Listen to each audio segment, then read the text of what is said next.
Am I the asshole for laughing when my aunt told my stepmom that depression doesn't excuse sleeping with a married man? Sorry for the long title. I really had no idea what title to explain the situation. My first language is Spanish. Long story short, 2 years ago my father left my mother to go with his mistress, whom I will call Anna, common name. My mother never had any idea about the infidelity. Anna knew that my father was married. She even went to the house with him to take his things. One day he simply told my mother that he is no longer in love with her and wants to be happy with Anna. I was there when everything happened. Anna was depressed. She had many scars on her legs and arms. I don't go to my father's house. It makes me uncomfortable to be around them for obvious reasons. Anna is overly nice, and it's really uncomfortable. A few days ago it was my grandfather's birthday and the whole family was together, including Anna. I have an aunt who suffers from depression and other more heavy things like schizophrenia. She has tried to hurt herself many times. At one point in the night, there was only my father, my aunt, Anna, another aunt and I in the living room. For some reason my aunt and Anna were talking about some serious things and at one point and began to say that depression made her do many things trying to feel fulfilled, that she could only overcome depression when she met my father and he saved her. That meeting him was the key to overcome her depression and now she's finally happy, thanks to him. I know about that because Anna often tried to bond with me by telling me how much she suffered in her life and how my father saved her. She has always justified herself that she was depressed and was in a hard place in her life before my father saved her. It always makes me feel uncomfortable and I don't feel empathy for her no matter how sweet she is. Talking about how many times you tried to kill yourself in front of my 8-year-old sister, it's not something normal. Anna has always tried to paint her relationship with my father as a fairy tale that began in a different way, but that she doesn't regret anything because her world is perfect now. At that moment my aunt said something like, I tried to save myself by going to a psychologist, not by jumping on the dick of a married man. And then she began to say that depression made her want to jump off a bridge but not ruin a family. I just laughed. It was funny. My aunt may have her mind elsewhere all day, but it was crazy to see her make such a sly comment. But when my father was taking me home, Anna was crying and he scolded me for laughing at what my aunt said, saying that no one knows everything that Anna suffered. I know she always talks about that. I didn't apologize, but now I think, was I really wrong to laugh? From my point of view, my aunt was right. Update 1. Hello. Something's happened over the weekend. My aunt came home. I live with my mother and told my mom what happened. My mother hates my dad for obvious reasons, but still she's been really nice to him and tried to keep us out of all those problems they have. My mother is honestly a saint. My sister is an 8-year-old girl and she really hates Anna.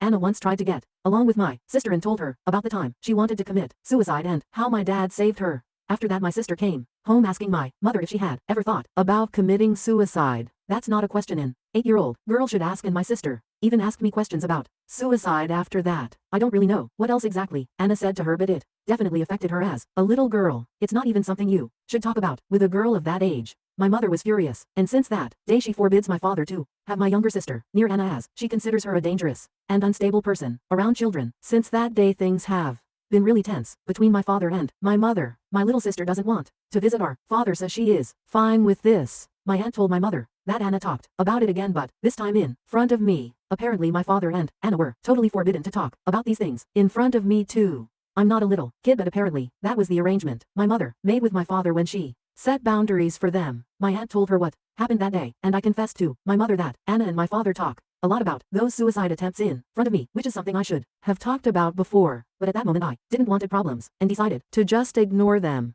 I told my mom that for that reason I am not going to my father's house anymore, and my mother got very upset with him. The next day she went to talk to my father. I don't know what they talked about. She just came back saying that Anna can't get close to us anymore. She told me that she can't forbid me from being near my father, and that's my decision, but Anna is extremely forbidden to set foot in the same place where I and my sister are. My paternal grandparents agreed, and my aunts too. They knew about the situation with my younger sister. I haven't spoken to my father, but my cousin told me that my father argued with my grandfather. He often says that Anna is a good person and we don't understand the pain she suffered, so I guess he's upset with all of us now for our great lack of empathy, as he always says. I don't know, at least now I won't see them for a while. It was a boring update, but that's what happened. Haha. Update 2. Hi. I wasn't planning to make another update, but we've had a lot of problems with Anna. Too many, and I think now even my father has realized that she's crazy. I have stopped going to see my father, and my father's parents stopped allowing him to go with Anna to their house. Since I am there a lot, and my mother does not allow her to come near me or my sister. Anna began to have the strange behavior of starting to send me texts. First she apologized to me but insisted that my father misses me and my sister. I replied to her that my mother does not allow us to talk to her and she said that she is my father's partner, so we have to get used to her being around. She started to talk badly about my mother, saying that I'm too young to realize it, but my mother is manipulating us and that's wrong because she's not allowing us to be a family. I'm young but I'm not dumb. I didn't answer her again and showed the messages to my mother, who spoke to my father again. My father knew nothing about this and apparently had an argument with Anna about this since now my mother is planning to take away his last name from our name to end this shit show and protect us. I don't understand too much about this, but in my country you can go to court and take out your father's surname, making him have no right over you anymore. I honestly believe that neither my sister nor I would have any problem with this, but I think my mother just said that to scare him. This is something I heard from my aunt and I don't know how much of this is real, but my father has been staying at my grandparents' house. One of those nights Anna went to knock on the door looking for him just to argue. She and my father began to argue. Anna yelled at my dad that he couldn't leave her like that, but nothing else happened because my grandfather kicked her out. My aunt also told me that my father told her that Anna sends him messages like, if you leave me I will kill myself. You can't leave me. So my father is afraid of leaving her and afraid of her. Less than 2 days ago, I found out that my father had to leave work quickly because she sent him goodbye messages. Nothing happened to her. She just cut her arms as always. My aunt said that this is something that Anna has always done. Even when the affair started, she sent him messages saying that she was about to commit suicide so that my father would go to her. This is something that Anna also told me, but in a more romantic way. It always scared me. I have no contact with my father and I avoid him when he's at Grandpa's house, but as far as my aunt has told me, he doesn't know what to do since he misses us but is afraid to leave her and that she will kill herself. I feel bad for thinking this, but I'm really relieved to be hearing all this from afar. I'm so thankful that my mom forbade us to see her before all this happens, and honestly this is his karma, so I'm not going to get into this. Now to the next story. Story 2. My husband and I are on the brink of divorce and we are desperately seeking advice. Can our marriage be saved? Throwaway account due to friends, family following the main account, omitting some personal information for sake of anonymity. I'm going to try and make a timeline of events in our relationship for context. TLDR at bottom. Met when we were 9. Started dating at 12. Mind you, this was that middle school type of dating. He cheated on me when we were 15 or 16. At this point we were on again, off again, which continued until we were 17. I got a full ride to a university across the country for athletics and academics when I was 18. My first and only semester there, I hated the team and the coaches and I had no friends. He flew out to visit me and we got engaged at 18 years old. He flew back a little over a month later and we had a courthouse wedding. I came home after the semester finished. He was 18 and I was 19 when he joined a very difficult, prestigious branch of the military. He left for 3 months for training, which was difficult but we did fine. He came back for a few weeks and then left for a few more months for school for his particular job. During this time, I would later find out he signed himself up on Bumble and paid $50+ in upgrades for more swipes. He insists he never met anyone from it and no conversations that he had were ever anything more than introductions. He also, again, I would later find out, a few years later, spent over $600 at a strip club. He says he was pressured by seniors to go and ended up paying for a VIP room for one of his buddies because he got the room and then didn't have the money to pay for it. And my husband said his friend was going to get into trouble that weekend. He would go up and down the coast going to various clubs and another strip club from what I've gathered. At 19, we moved states and got our first house together. At 20, he deployed. This would be a very difficult time in our lives and even more difficult after he got home. He developed a pornography addiction while deployed. I remember sitting on the bathroom floor at 4 in the morning, refreshing one of his social media accounts, which I could see his following numbers go up about every 5 minutes. All porn accounts. He pressured me for pictures and videos, and I would feel guilty for not doing the things he wanted, and I felt like if I didn't, he was just going to find someone else to do it for him. He came home 6 months later and we were okay, except I noticed after a few weeks that as soon as he came home from work, he would practically beeline into the bathroom and shower for 45+ minutes. Sometimes I would even go into the bathroom after and I could tell he dropped the bottle of lube on the ground and it was still slippery, or I could see the ring on the counter from the bottom of the bottle. I did my best to ignore it until one day I saw a charge on our account for $30 to someone with a very interesting name. I confronted him and he immediately looked away, took a deep breath, brushed his hand through his hair and sputtered out a quick excuse that it was his buddy's wife who bought them all lunch during work. I don't know why, but I said okay and left it at that. He got up a few minutes later saying he felt sick and went to lay down. I got a text from him an hour later saying he was sorry and that he developed a pornography addiction over deployment and he sent money to a girl for her premium Snapchat or something. He says he felt so guilty he didn't even look at anything and he deleted her right after he sent the money.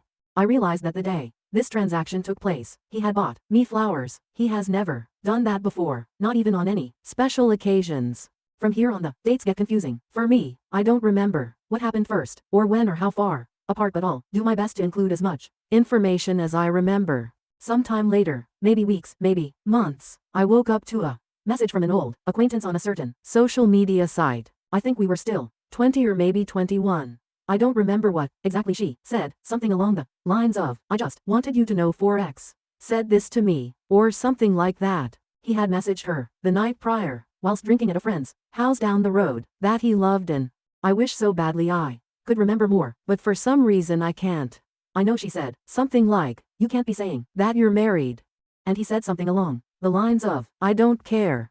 I screamed at him to wake up, but he was still drunk. I told him I wanted a divorce. I locked myself in the bathroom and hurt myself because I wanted to feel anything other than how I felt at that moment. I don't know how much time passed. When he opened the door, he said he didn't send those messages. He said that he left his phone plugged into the speaker and his friend was using it to play music. He said his friend must have seen the girl's story and messaged her, trying to get nudes. He even pulled out his phone with proof, a text conversation between him and his friend confirming that the friend had messaged her and said he was sorry. I don't know why, but I believed him immediately. I remember having the most euphoric feeling of, I don't know what the word is, but whatever you feel when you let out a breath you've been holding and say, oh thank God. I'm getting frustrated writing this because I'm realizing how much I'm forgetting and I feel like I'm missing something. At 21 I think shit hit the fan. I think at this point I had gone through his phone several times and found internet history and links that he had clicked through one of his social media accounts to hundreds of different OnlyFans sites. One night I went through his entire dollar account history since 2018 and found the charge for the strip club and Bumble. He said the Bumble charge wasn't him. It was a senior who used his card because he had gotten frozen or something ridiculous like that. I of course believed him. I don't know why. I can't remember at what point I found out that he lied about messaging the girl on social media. I think it was after I had looked through his phone again and I found text messages between him and his friend that was the one who allegedly sent the messages. His friend said something like, bro, I can't even go to parties that your wife is at because she hates me lol, or something like that. But they both confirmed what I didn't want to believe. My husband had taken my phone, deleted the messages sent to me by the girl, and got his friend in on this elaborate story. I can't remember when I found out that he did, in fact, download and pay for upgrades on Bumble. I think I just knew at this point he was lying and grilled him long enough that he relented. He said he never met anyone or anything, and he said during the conversation, I only paid for the upgrade because no one would ever swipe for me, or something like that.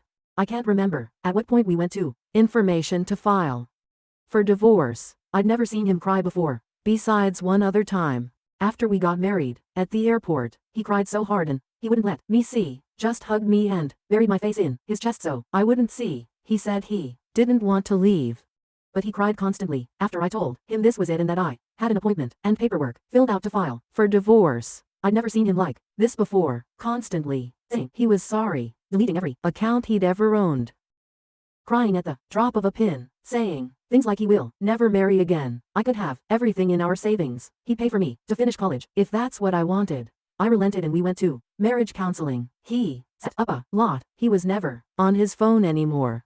Would keep his phone unlocked and face up on the table. Told me I could go through it anytime I asked. Promised to stop watching porn. He even started cleaning the house and making dinner before I got home from work. He stopped drinking with his friends. It was a complete 180. For a while, the issues started to arise when every little thing would trigger a panic attack. He couldn't hang out with his friends without me freaking out. He began drinking with his friends again maybe a few weeks later. One night he wasn't home by the time he told me he would be and I just broke. I ended up in the hospital and it was just the start of this toxic cycle. He would do something that would trigger me, whether it be drinking with his friends or the occasional YouTube short I would see in his watch history of a half-naked woman with her tits out and bouncing up and down. I would scream at him and berate him and degrade him because I wanted him to feel exactly how I felt. I think marriage counseling eventually helped a lot. After the hospital I finally got my own therapist. She was my best friend. I still text her to this day. I didn't have any friends where we lived. He worked with his friends every day and every weekend they would all party. I didn't have anyone. My friends and family were back home. I'm shy and have really bad social anxiety and have always had trouble making friends because I can't seem to ever open my mouth when there's more than 3 people in the room. Whenever he would leave to go anywhere, I felt so alone. I think at 22 our marriage really started improving again. We went on vacation together and were able to work through a lot of issues, and we were able to communicate things we were feeling, and it was amazing. We both felt so heard and we were able to find happy mediums on issues and relay boundaries that each of us respected. I was 23 when I moved home a few months before his contract ended. He tied up his loose ends on the house and work, and he moved back home with me. He tried working a night shift, blue-collar job, made good money, even more than he made in the military, but he hated it. He hated everything about it. He missed his friends and his job. His friends were his family. This was the first time I'd ever seen him truly depressed. 5 months later, he joined a different branch of the military. I didn't want him to. I wanted him to stay and have a normal life with me. I wanted to work normal jobs and have a family. He doesn't. He said he doesn't even want a family. I had started nursing school, and my best friend, whom I hardly ever got to see, had a baby. I finally had a group of friends and family I was able to hang out with every week. He left and got stationed in a different state, but only about 600 miles away this time. Far, but drivable. He came home for a visit after only a week of being there. We were doing good at this point, texting and calling a lot.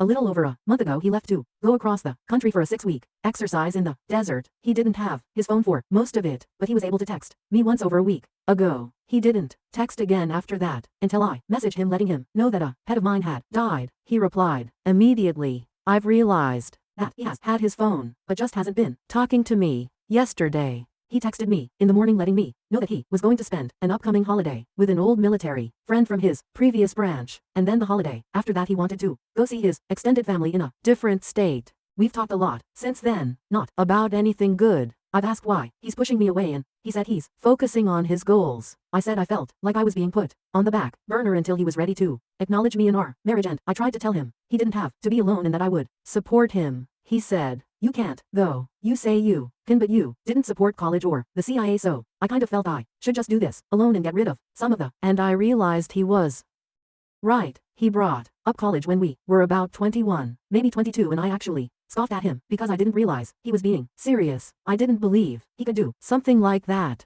He barely graduated a high school. He went to 4 different high schools total, never getting above a 1.5 GPA. I tried doing his homework to keep him afloat, but he didn't care.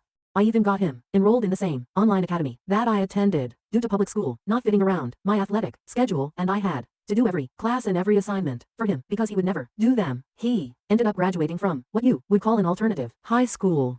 After telling me he wanted to go to college, he then told me he was going to join the CIA. This was just unfathomable to me. I didn't know what to do because he wanted my support, but I also didn't want to lie to him and tell him I believed in him. I guess I still don't, and I feel awful, and I can't imagine the feeling of your spouse not supporting you unconditionally. I don't know how to support him in something I just don't think he can do. And now we're here. Neither of us want a divorce. Both of us know our relationship hasn't been the best. We both don't know what to do. I would feel so lost and empty without him. I've known him for more than half of my life.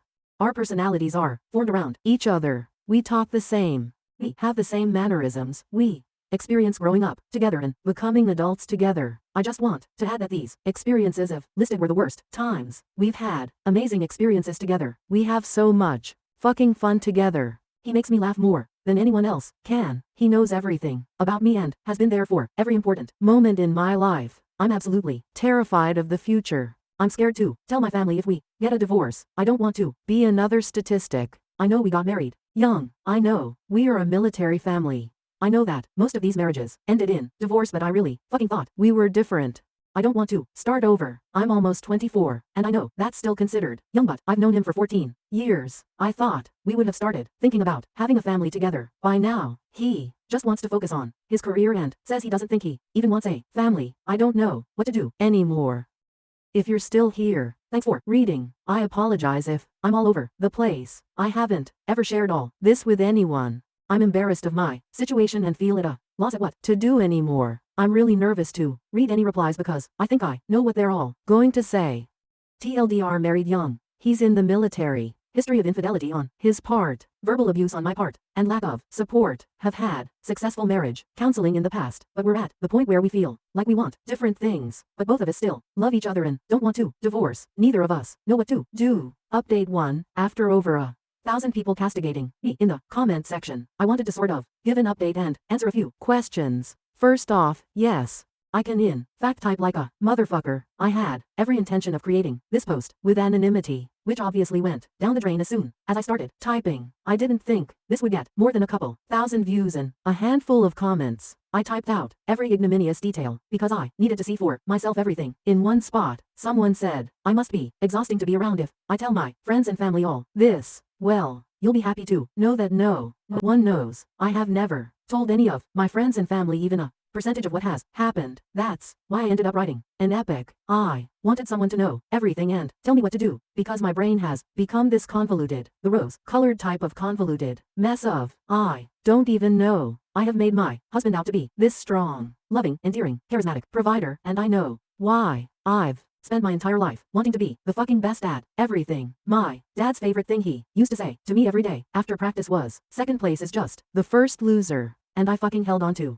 that. I was the best. I was the best at school. I ranked #1 out of my high school class of over 700 people. I have hundreds of medals and trophies. I did take second place at nationals 1 year, even though that doesn't feel like an accomplishment to me. I know it should be. But after dropping out of college and leaving behind a full ride athletic and academic scholarship, I wanted it to be worth something. I never told anyone I left because I hated it and couldn't deal with it. I told everyone I got married and he joined the Marine Corps, and I wanted to support him. I didn't want anyone to realize that I couldn't hack it. I wanted it to be worth it. And if I had marriage problems or if I got divorced, it would have just been for nothing. I would have lost again. And I can't lose. I grew up hiding in my closet, hearing my dad scream at the top of his lungs at my older siblings because they averaged C's and D's in school. I knew what losing would get you, and I would not lose. My mom cheated on my dad when I was a kid. I remember waking up one morning to them screaming on the front lawn, my mom trying to get into her car to go to work, and my dad grabbed her arm and ripped her out of the car. They don't know that I saw that they worked through, if that's what you want to call it. I thought that was what you were supposed to do. I thought that marriage was supposed to be hard and you were supposed to put every ounce of yourself into fixing your ups and downs. Many have asked if I want to live the rest of my life like this. Of course I don't. Who the fuck would want that? Why did I stay even after the first time? Well, some people will eat anything. I have actually read every single comment, even the hurtful ones. Goddamn, you guys are fucking assholes, and I needed it. I fucking needed over 1,000 people telling me I'm a blind idiot to realize that marriage isn't supposed to be like this, and that I deserve better, because I fucking do. I do fucking deserve better. And for all those saying I'm not going to leave because I haven't yet, I will fucking prove you wrong. I'm not going back anymore. I'm not going to fucking settle. I had heard the phrase sunk cost fallacy, but I didn't know what it meant. I do now. Thank you to everyone. Even the ones who believe this post was a creative writing assignment. It gave me a laugh, realizing that my life and my marriage has been so bad that it's unbelievable. Last side note, yes, I did comment with my main account a few times. It doesn't even matter anymore. And feel free to shoot me a message and tell me I got this, because I'm going to fucking need it. I feel like I've been rug pulled near the edge of a cliff and I can't find my footing. I don't know where the ground is and when it will come, but I know wherever I land it will be better than where I am currently. Update 2. Hi everyone. It's been almost a year. I can't believe it's been almost an entire year. I don't think I've ever made an update like this before, so hopefully I do it right and it's not removed. I meant to update sooner. I really did, but I have been busy living my life to the fullest extent possible. I can honestly say I didn't even think it was possible to enjoy life this much. I have never experienced happiness like this. I'm honestly having a hard time putting it into words how amazing my life has become. I filed for divorce, probably within 48 hours of making that post. Papers were signed a month later. Divorce was finalized 2 months after that. It was completely uncontested. We shared no assets, no children. Thank God. It was actually a lot easier than I expected it to be. Honestly, the hardest part was telling my family, especially my mom. Everyone loved him so much because I, unfortunately, made him out to be so perfect. It was pretty much a slap to the face for her to find out. I felt awful. She cried for days. But she was so supportive of me. Everyone was so damn supportive of me. I turn 25 soon. I decided to get my nurse practitioner's license, so that's the track I'm on right now. I've made an incredible amount of friends this year. If I'm not working, I'm out having fun. I'm always doing something fun every day. I'll try to reply to any comments, but you know, I'm so busy these days. I have truly begun to find myself, and I'm fucking awesome. I am capable of so much, and I am brave. I am so brave. I did make one special friend from my original post. Bethany 20300, thanks to you and my best friend Katie. If you guys are reading this, thank you for keeping me accountable and loving me unconditionally. I really didn't realize what a horrendous situation I was in, at least, not until after I made that initial post and received so many eye-opening comments. Lots of people were right, though I did already know the answer to my question. It's actually kind of weird thinking about it. It doesn't even feel real. Whenever I try to think about my life over the last couple of years, I can hardly remember anything. It's almost like I'm trying to recall a story that someone else told me. Anything that I do remember, I recall almost like I was a spectator or an invisible third person in the room, and I just think this poor girl and what she's going through. I can't even imagine how awful. It just doesn't even feel like it was me. My real life started as soon as he was gone. We don't speak anymore. We haven't really spoken much since December. One of the last interactions we had, he was upset about the divorce and regretted it, and then he proceeded to threaten that he would murder anybody that I dated in the future. Yes, it's documented to the best of my ability. I don't think he would ever actually do anything like that. He hasn't even been back in the state this year. I think he's too busy. Last I heard, through the grapevine, he got drunk, had a one-night stand, and got some girl pregnant. She wants to keep the baby. He doesn't. I think she even took a brick to his car and smashed the shit out of it. If I could give him one last piece of advice, it would be to start a savings account for this poor kid's future therapy bills, and to ask him if he ever realized that almost all of his monumental life mistakes have been committed under the influence of alcohol. But alas, it isn't my problem. He will never hear from me again. And I can say that with complete happiness and confidence to everyone who said I wouldn't do it and that I wasn't capable of leaving. Fuck you and thank you. I did leave. I didn't walk. I ran. I fucking sprinted. And I didn't look back. Thank you, Reddit, for helping me save my life. To anyone who may be going through something similar, you can do it. I believe in you. If I can do it, you can too. The other side is brighter than you could ever imagine. Thank you for watching. If you haven't subscribed yet, please do so and hit the notification bell to stay updated with more shocking real life stories happening around you.